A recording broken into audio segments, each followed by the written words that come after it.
The first reading is from Exodus chapter 1, verses 8 through chapter 2, verse 10. Now a new king arose over Egypt who did not know Joseph. He said to his people, "Look, the Israelite people are more numerous and more powerful than we. Come, let us deal shrewdly with them, or they will increase, and in the event of war, join our enemies and fight against us and escape from the land."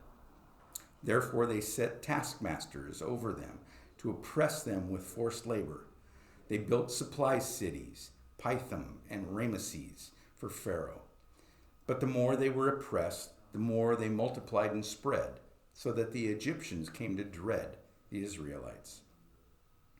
The Egyptians became ruthless in imposing tasks on the Israelites and made their lives bitter with hard service in mortar and brick and in every kind of field labor. They were ruthless in all the tasks that they imposed upon them. The king of Egypt said to the Hebrew midwives, one of whom was named Shiphrah and the other Puah, "When you act as midwives to the Hebrew women and see them on the birth stool, if it is a boy, kill him. But if it's a girl, she shall live." But the midwives feared God. They did not do as the king of Egypt commanded them, but they let the boys live. So the king of Egypt summoned the midwives and said to them, "Why have you done this and allowed the boys to live?" The midwives said to Pharaoh, "Because the Hebrew women are not like the Egyptian women, for they are vigorous and give birth before the midwives come to them."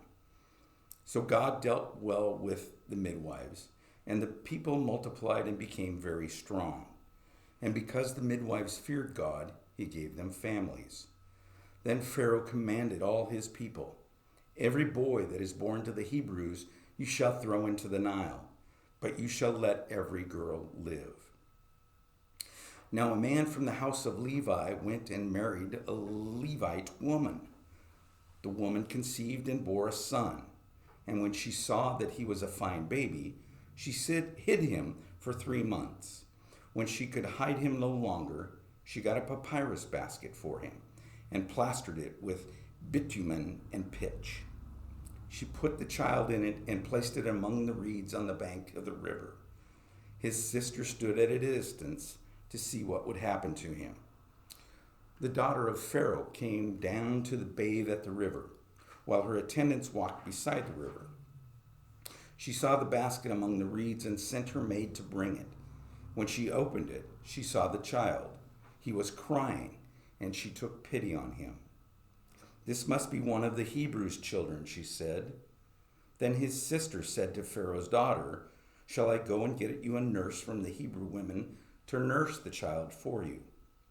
Pharaoh's daughter said to her, "Yes." So the girl went and called the child's mother. Pharaoh's daughter said to her, "Take this child and nurse it for me, and I will give you your wages." So the woman took the child and nursed it, and when he grew up, she brought him to the Pharaoh's daughter, and she took him as her son. She named him Moses, because, she said, "I drew him out of the water." This is the word of the Lord. Thanks be to God.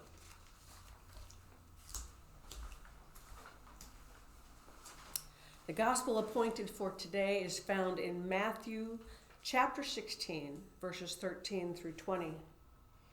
Now when Jesus came into the district of Caesarea Philippi, he asked his disciples, "Who do people say that the Son of Man is?" And they said, "Some say John the Baptist, but others Elijah, and still others Jeremiah, or one of the prophets." He said to them, "But who do you say that I am?" Simon Peter answered, "You are the Messiah, the Son of the living God." And Jesus answered him, "Blessed are you, Simon, son of Jonah, for flesh and blood has not revealed this to you, but my Father in heaven. And I tell you, you are Peter, and on this rock I will build my church, and the gates of Hades will not prevail against it.